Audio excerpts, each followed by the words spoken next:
O Supremo Tribunal Federal julga hoje ações que pretendem derrubar a realização da Copa América em território nacional. Sobre esse assunto, convidamos o especialista em Direito Penal, Matheus Falivene. Oi, Matheus, boa tarde para você. Seja bem-vindo novamente ao Jovem Pan Agora.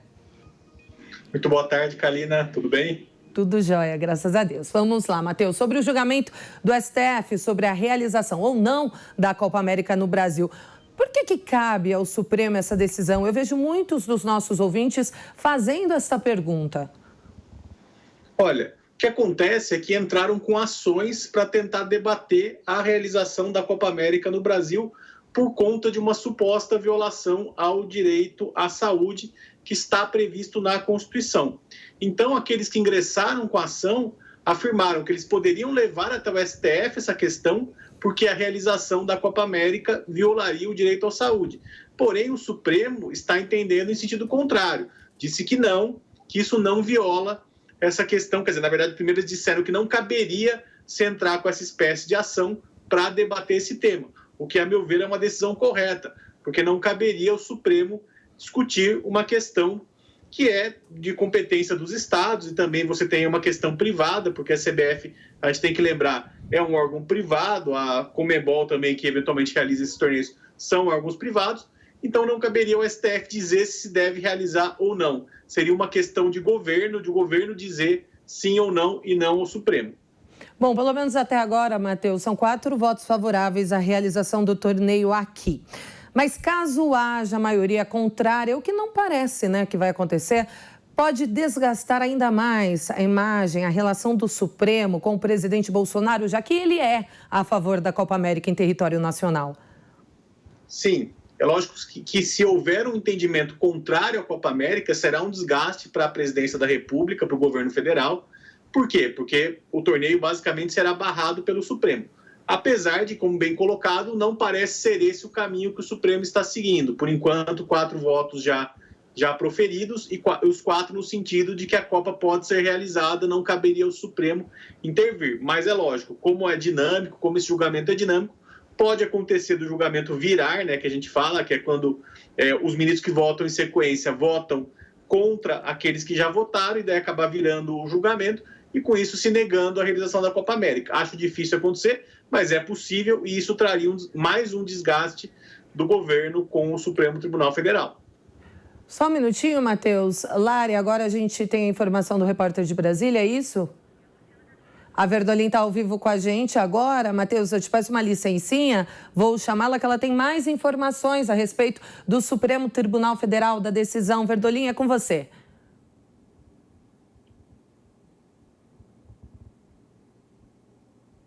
A Verdolim não nos ouve, estamos sem o retorno da Verdolim.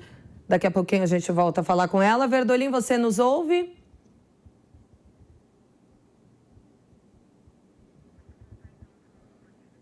Bom, daqui a pouquinho a gente chama a Luciana Verdolim, ela que fala de Brasília, e traz atualizações sobre essa sessão do Supremo Tribunal Federal que julga, decide aí a realização da Copa América em território nacional. Matheus, voltando, hoje também teve a discussão da CPI da Covid. Eu quero entrar neste mérito com você. O Wilson Lima não foi, O presidente da comissão parlamentar, inclusive o Aziz, pretende entrar com recorrer da decisão do Supremo de barrar ali o depoimento de Wilson Lima, que foi, ele recebeu esse habeas corpus ontem pela ministra Rosa Weber do Supremo. Existe essa chance do Aziz conseguir recorrer dessa decisão?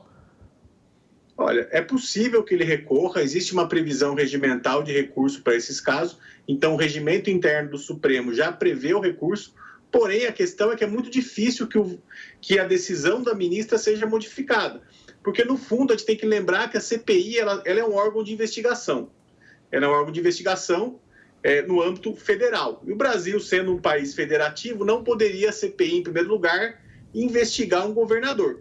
E como se não bastasse isso, o que acontece é que o governador do Amazonas, especificamente, ele já é investigado pela Polícia Federal com relação aos mesmos fatos. Então, por conta disso, ele teria direito de primeiro, de não comparecer à CPI, se não quisesse, e segundo, caso comparecesse, ficar em silêncio. Então, seria, na verdade, inócuo esse requerimento, que ele poderia simplesmente não comparecer ou, se comparecer, simplesmente ficar em silêncio e não responder a nenhuma pergunta. E essa foi a fundamentação da ministra nessa decisão.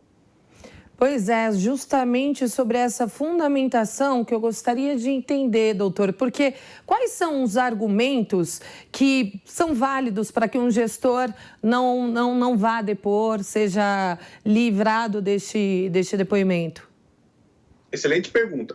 O que acontece? O governador ele tem que responder perante a Assembleia Legislativa do Estado a qual ele pertence, uma CPI lá eventualmente, e também perante a Polícia Federal, caso existam desvios de verbas, que é o que está acontecendo nesse caso. Agora, o governador ele pode ser convidado a depor numa CPI? Pode. Ele pode ir depor numa CPI do Senado Federal? Pode. Porém, caso ele não queira ir, caso ele entenda que ele vá se incriminar, né, por ele ser investigado ou por ele ter cometido um crime, se ele tiver esse entendimento, ele vai ter o chamado direito ao silêncio, que é o direito de não produzir prova contra si mesmo, e com isso ele pode simplesmente nem ir, ele tem esse direito, e também ele pode ir e não responder nenhuma pergunta. E esse direito não é só dos gestores públicos, não é só dos governadores, na verdade de qualquer cidadão que é chamado perante a polícia ou perante uma CPI ou qualquer órgão de investigação para responder a determinada questão. A pessoa simplesmente pode, se ela tiver cometido um crime e for se incriminar, ela pode simplesmente não comparecer ou comparecer e ficar em silêncio. Doutor, e por causa disso, outros governadores também convocados podem usar destes argumentos para não precisarem depor? Não abre precedentes para futuras decisões? Sim, essa decisão ela abre um precedente e muitos governadores, especialmente aqueles que estão, de alguma forma, sendo investigados ou que tiveram algum problema na condução da pandemia, irão se valer desse instrumento para não depor.